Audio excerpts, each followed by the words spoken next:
meron po akong mali doon sa kanina po, yung sa paglagay po ng asterisk. So, ganito po pala yun. Babalik ko lang po yung kanina nating legends na eto ba. Yung outer loop controls the rows. Inner loop runs fully for JJ? No, mali pa. Palitan ko po ito. J runs fully for each I printing columns po, which is the asterisk and spaces.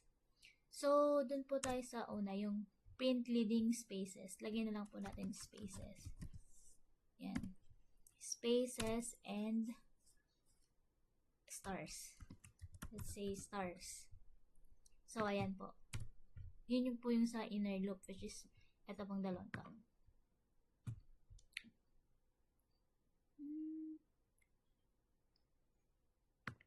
Yan. Ulitin ko lang. Ayan. So, mali ako dun sa part na yon. Dapat ganito siya. Wala na tong true. Ayan. Pero dito sa kabilang side, pinapakita ko lang po yung increment. Okay.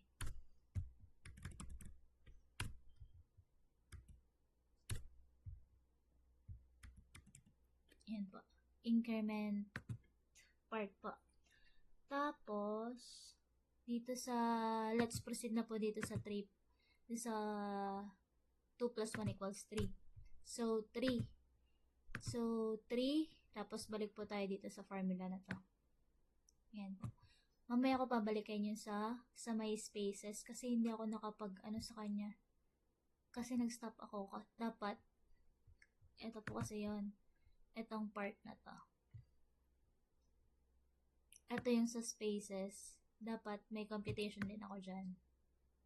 So, let's go back muna dun sa mga asterisk. Tapos, balik ulit tayo dun sa spaces. So, 2. 2 times, ito pong formula na to.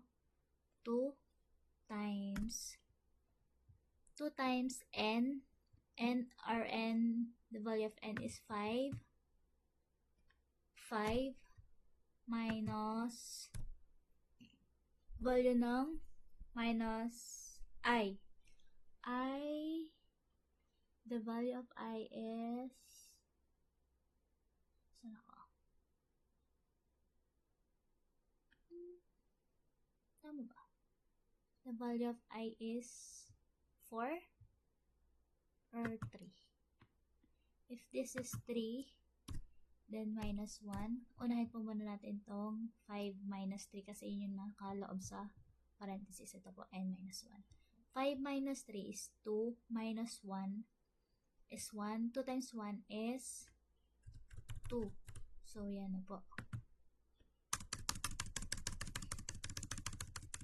Let me lang po. Tapos, next is 3 plus 1 is equal to 4.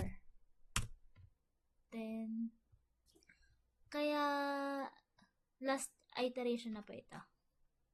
Bali, 4 is greater than, ulit itong formula na to. 2 times